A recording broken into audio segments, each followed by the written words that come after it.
Welcome to Jazz Piano Skills. I'm Dr. Bob Lawrence. It's that time again. Time for you to turn off your eyes and turn on your ears. No video, no distracting images, no pop-ups, no advertisements. Just great educational content for you to hear, for you to discover, learn, and play. But before we begin, a quick announcement. I am thrilled to let you know that with each Jazz Piano Skills podcast, I am making available a downloadable JPS educational doc. Each JPS doc is in a PDF format and beautifully illustrates the jazz piano skill explored in the podcast. JPS docs will range in price from $3 to $9, depending upon the complexity of the illustrations. Regardless, my goal is to provide you with phenomenal educational content for under $10 that complements the Jazz Piano Skills podcast, which of course is free. My JPS podcast, along with the JPS educational docs, are the perfect companions to help you successfully discover, learn, and play jazz piano. You can access the JPS docs from menu links found at jazzpianoskills.com, or you can access it directly at jazzpianoskills.store/podcast.html. Okay, let's get started. As always, I want to stress that I realize some of you listening today already have advanced skills. Some of you are intermediate players, and some of you are ranked beginners. My podcast, however, does not cater to any specific group, and here's why. Regardless of where you are in your jazz journey, it never hurts to hear and reflect upon various presentations of any musical skill. Even if you feel you have already mastered the skill, or you think it's way beyond your current level. When you immerse yourself in jazz language discussions, you will hear things presented in different ways that I guarantee will illuminate new paths for you to explore. The goal of my Jazz Piano Skills podcast is to offer something for everyone, from the beginner to the advanced player. In the last couple of weeks, we explored the traditional and contemporary shell voicings. Today, I want to shift our focus to the development of improvisational skills. The development of musical lines that we will play over the top of our shell voicings. The first thing I want to stress when it comes to developing jazz improvisational skills is the importance of keeping it simple. Now, upon hearing this, you are probably sitting there shaking your head up and down in total agreement. This is good. However, I promise you, the odds are incredibly high that after you listen to this podcast and return to practicing, you will slide back into your old comfortable ways of overthinking this entire process. And when you overthink, you overplay. And when you overplay, everything becomes overcomplicated. In other words, you end up trying to do way too much. When all of this happens, you're overthinking, you're overplaying, the overcomplication, which again, the odds are high that it will. I want you to stop practicing and listen to this podcast again. It will help keep you on track. So let's get started, and let's keep this simple. To begin, here are some jazz improvisation facts I want you to listen to carefully. Fact 1. There are only two directions a melodic line can travel. A melodic line can either go up or a melodic line can travel down. That's it. Up or down. When traveling up or down, a melodic line must do so using scale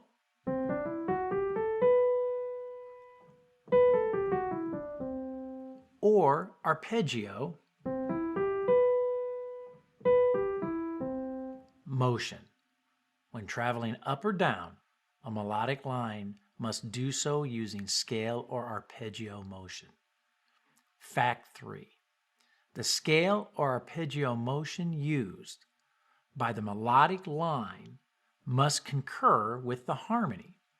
In other words, if my harmony is a C major sound, then I have to travel up and down using a scale or arpeggio that coincides with that sound. Scale up, scale down. Arpeggio up, arpeggio down. So, to stay true to our theme of keeping it simple, in my first example, I am going to demonstrate how to practice, how to play the arpeggio for each chord of the C family. C major, C dominant, C minor, C half diminished, and C diminished. Next week, I'll focus on the scales.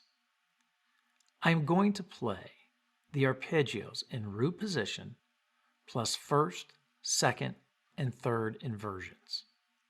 I am going to play each arpeggio ascending and descending, up and down, in my right hand, with a contemporary shell voicing in my left hand. In doing so, I am illustrating how the melody created by the arpeggio concurs with the harmony, the contemporary shell in my left hand. Here we go.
Did you notice how I did not try to improvise?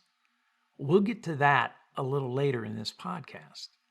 Instead, I was focusing on playing each arpeggio with a correct jazz feel and articulation. Why? Well, if I cannot make a simple arpeggio sound and feel like jazz, then I guarantee you my improvisation has no chance of sounding like jazz. Now, let's do the same exercise, but now I'm going to play my arpeggio in first inversion. In other words, starting on the third instead of the root.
Again, my focus was on playing each arpeggio with the correct jazz feel and articulation, not on improvising.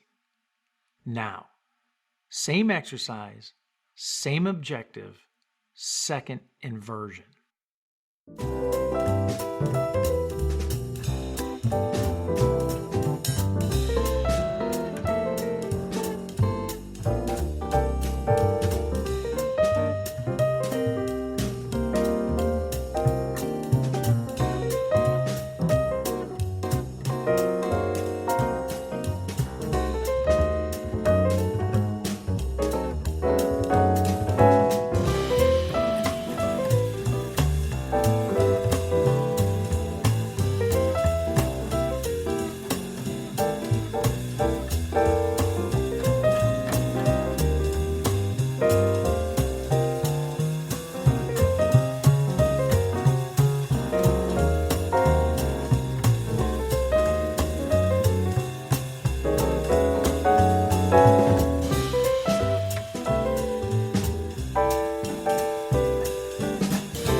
I want to stress one more time, no improvisation. Keeping it simple and focusing on playing and developing a great jazz feel and articulation.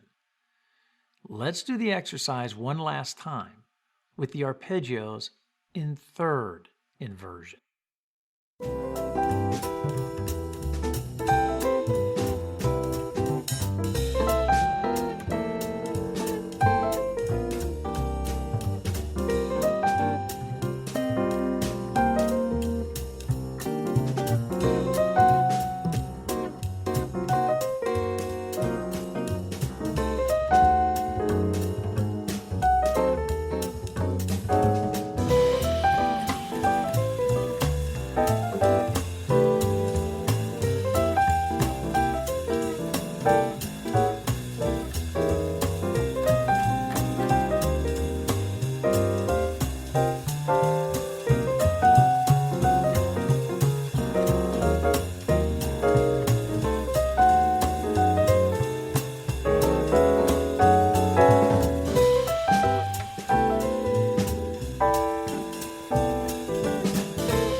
I cannot stress enough how important it is to do this kind of practicing.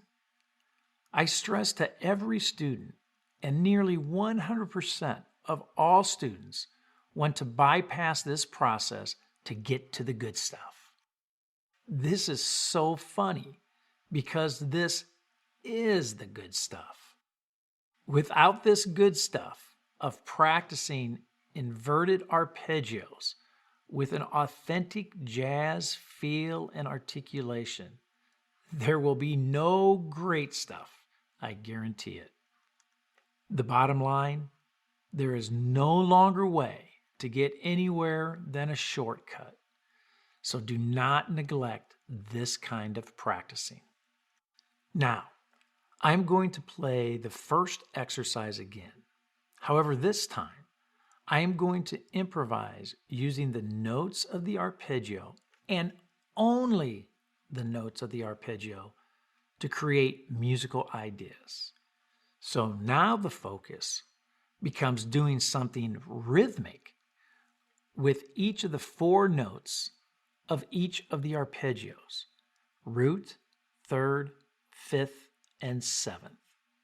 So here we go.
How cool is that?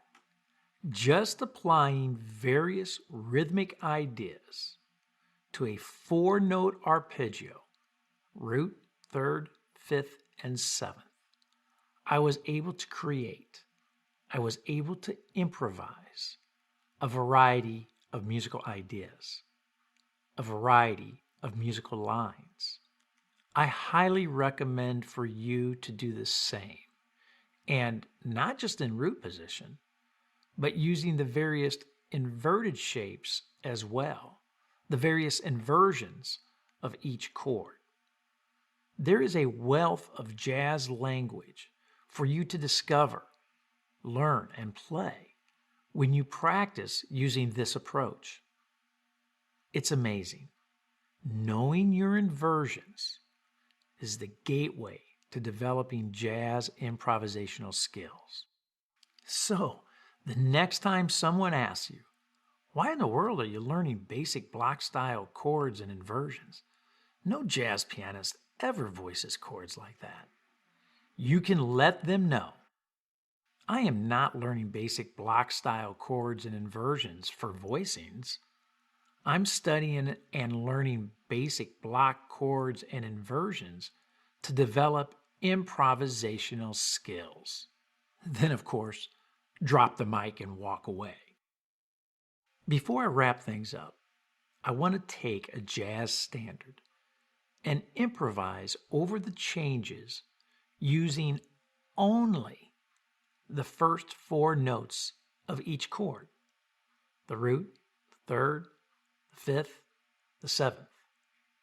I want you to hear how much music, improvisation you can create when you keep it simple.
Wow, way too much fun. Take the A Train, a classic tune by the Duke. Pretty amazing, right? Simply using notes of the chord, notes of the arpeggio, root, third, 5, 7th, going up, going down, ascending, descending. You can create a whole lot of music.